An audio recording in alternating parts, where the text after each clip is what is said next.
దానియేలు గ్రంథం 2వ అధ్యాయము 43వ వచనం. ఇనుమును బురదయు మిళితమయ్యుండుట తమరికి కనబడెను, అటువలే మనుష్య జాతులు మిళితములై ఇనుము మట్టితో అతకనట్లు వారు ఒకరితో ఒకరు పొసకకయుందురు. 44వ వచనం. ఆ రాజుల కాలములలో పరలోకమందున్న దేవుడు ఒక రాజ్యము స్థాపించును, దానికెన్నటికి నాశనము కలగదు. ఆ రాజ్యము దానిని పొందిన వారికి గాక మరి ఎవరికి చెందదు. అది ముందు చెప్పిన రాజ్యములన్నిటిని పగలుగొట్టి నిర్మూలము చేయును గాని అది యుగయుగముల వరకు నిలుచును అని రాయబడింది. దానియేలు గ్రంథం 2వ అధ్యాయంలో నెబుకద్నెజరు చూసిన ఆ మహా ప్రతిమ, ఆ పెద్ద విగ్రహంకి 10 వేళ్ళు ఉన్న కాళ్ళు, 5 వేళ్ళు కుడి కాలికి 5 వేళ్ళు ఎడం కాలికి ఉన్నాయి. ఆ 10 వేళ్ళు ఉన్న రాజ్యం స్థాపించబడాలి. ఆ 10 వేళ్ళు ఉన్న రాజ్యం స్థాపించబడినప్పుడు ఆ రాజుల కాలంలో యేసు ప్రభు రెండో రాకడ వచ్చింది. క్రూర మృగానికి 10 కొమ్ములు ఉన్నాయి.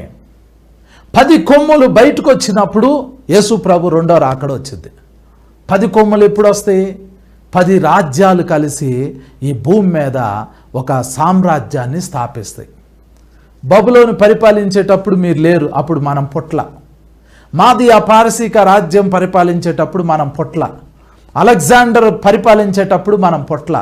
రోమ్ పరిపాలించేటప్పుడు మనం లేము.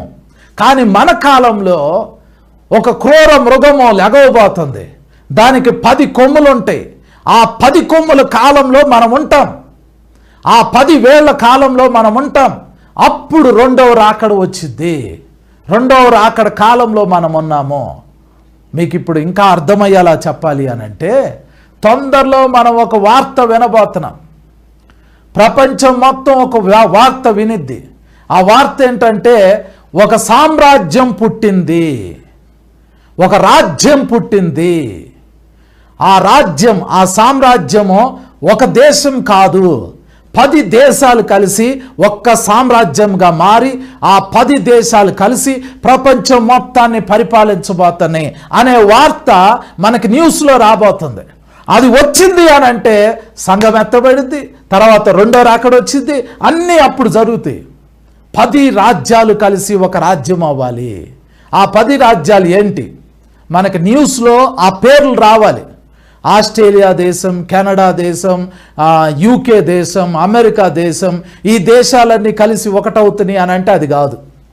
China, Russia, America, France, Germany ఇవన్నీ కలిసి ఒకటవుతున్నాయి అంటే అది కూడా కాదు. 10 దేశాల పేర్లు చెప్తాను, మీరు గుర్తుపెట్టుకోండి. ఈ 10 దేశాలు పరిపాలన చేసేటప్పుడు అంతం వచ్చేసినట్లే. 10 దేశాల్లో మనం ఇప్పుడు దాకా ధ్యానం చేశాం. దానియేలు గ్రంథం 2వ అధ్యాయం, దానియేలు గ్రంథం 7వ అధ్యాయం. ఈ 2 అధ్యాయాల్లో నుంచే 7 తలలో 10 కొమ్ములు కలిగిన క్రూర మృగం బయటకు వచ్చింది. దానియేలు గ్రంథం 2వ అధ్యాయం, దానియేలు గ్రంథం 7వ అధ్యాయం. దానియేలు గ్రంథం 2వ అధ్యాయంలో నెబుకద్నెజరుకు వచ్చిన కళ, దానియేలు గ్రంథం 7వ అధ్యాయంలో దానియేలుకు వచ్చిన కళ. 2 కళలు ఒకటే, వాటి భావం ఒకటే. అందులోనే 10 వేళ్ళు ఉన్నాయి, 10 కొమ్ములు ఉన్నాయి. ఈ 10 కొమ్ములే, ఈ 10 వేళ్లే మన కాలంలో ఒక సామ్రాజ్యంగా కట్టబడబోతున్నాయి. వాటిలో మొదటిది ఏంటంటే బబులోను. దాని తల లేదా సింహం వంటిది బబులోను అంటే ఇరాక్. ఇరాక్ దేశము 10 సామ్రాజ్యం, 10 దేశాల్లో ఒకటి అవుతుంది. అది తప్పనిసరిగా ఒకటి అవుతుంది. రెండవది ఇరాన్ దేశం, మాదియా పారసీక రాజ్యం. అది మాదియా పారసీక రాజ్యము తప్పనిసరిగా అందులో ఉంటుంది.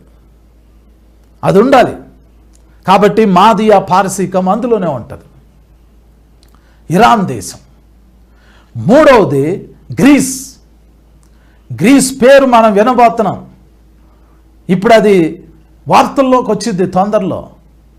ఇప్పుడు ప్రజెంట్ మనం ఏం పేర్లు వింటున్నాము?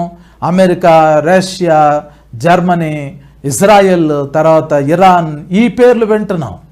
కానీ ఇప్పుడు రాబోయే దినాల్లో ఈ దేశాల పేర్లు వస్తాయి. మొట్టమొదటిది ఇరాక్, రెండవది ఇరాన్, మూడవది గ్రీస్, గ్రీసు రాజ్యం. నాలుగవది రోమ్. రోమా ప్రభుత్వము, దాని క్యాపిటల్ సిటీ రోమ్. రోమ్ తప్పనిసరిగా ఉండిద్ది ఇందులో. ఐదవది ఈజిప్ట్. ఎందుకంటే ఈ యొక్క అలెగ్జాండర్ యొక్క కింగ్డమ్ 4 భాగాలైంది. 4 భాగాల్లో ఒక భాగము ఈజిప్ట్. ఈజిప్ట్ అనేది ఒకటి ఉంది. దేవుని బిడ్డ 5 దేశాలు అయినాయి ఇప్పటికీ. మొదటిది అది ఇరాక్ దేశము, రెండవది ఇరాన్ దేశము, మూడవది గ్రీస్ దేశము, నాలుగవది రోమ్ దేశము, ఐదవది అది తప్పనిసరిగా ఈజిప్ట్ దేశం. ఇవన్నీ ఏంటనుకుంటున్నారు? ఇస్లామిక్ దేశాలు. ఇవన్నీ ఇస్లాం మతాన్ని ఎక్కువగా పాటిస్తాయి. ఇస్లాం మతం అక్కడ ఎక్కువ ఉంది, ఒక రోమ్ తప్ప. Roman Catholic. ఇంకా 5 దేశాలు కలుస్తాయి వీటితోటి. ఇవన్నీ ఎక్కడి నుంచి ఫామ్ అవుతాయి అనంటే, పూర్వకాలంలో రోమ్ సామ్రాజ్యం, రోమా ప్రభుత్వం యొక్క సామ్రాజ్యం యొక్క మ్యాప్ గనక మనం తీసుకుంటే అది 2 భాగాలుగా అయ్యింది.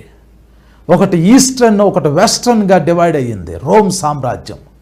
ఈస్ట్లో నుంచి 5, వెస్ట్లో నుంచి 5 సామ్రాజ్యాలు కలిసి ఒకటవుతాయి. ఒకటయ్యి ప్రపంచం మొత్తాన్ని పరిపాలన చేస్తాయి.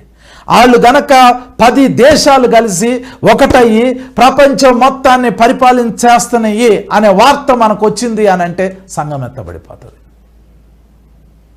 మనం అప్పుడు గుర్తుపెట్టుకోవాల్సింది ఏంటంటే, సామ్రాజ్యం వచ్చేసింది, రాజ్యం వచ్చేసింది. ఏం రాజ్యం వచ్చేసింది? 10 కొమ్ములు 7 తలలు కలిగిన క్రూర మృగము వచ్చేసింది. అది ఎక్కడికి వచ్చింది? అది ఎక్కడికి వచ్చిద్దో తెలుసా? స్త్రీని మోయటానికి వస్తుంది. నేను మళ్ళీ చెబుతున్నాను, 10 దేశాలు కలిసి ఒకటవుతాయి, ఒక సామ్రాజ్యాన్ని స్థాపిస్తాయి. అవన్నీ రోమన్ క్యాథలిక్ సంఘాన్ని నెత్తిని పెట్టుకుంటాయి. ఆ దేశాలన్నీ ఇస్లామిక్ దేశాలు. ఇస్లామిక్ దేశాలు రోమన్ క్యాథలిక్ చర్చ్ 2 ఒకటవుతాయి. ఇంకొక మాట చెప్పాలి అని అంటే, అరబ్ దేశాలన్నీ రోమన్ క్యాథలిక్ పోప్ని కలుసుకుంటాయి. పోప్ గారు ఇప్పుడు ప్రధానమైన వ్యక్తి అవుతాడు చివరి దినాల్లో. ఇప్పుడున్న పోప్ అవ్వచ్చు, రాబోయే దినాల్లో పోప్ అయినా అవ్వచ్చు, ఎవరైనా అవ్వచ్చు. కొద్ది రోజుల్లో ఏమవుతుంది అని అంటే, 10 రాజ్యాలు కలిసి ఒకటయ్యి పోప్ గారి దగ్గరికి వెళ్ళి పోప్ని తమ సామ్రాజ్యంలో కలుపుకుంటారు.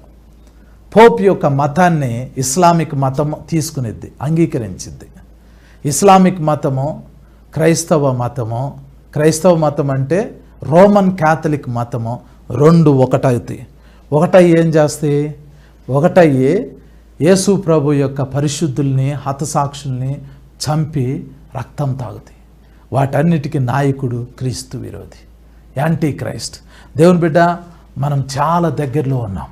క్రీస్తు విరోధి సమీపంలోనే ఉన్నాడు. క్రీస్తు విరోధి చాలా దగ్గరకు వచ్చేసాడు.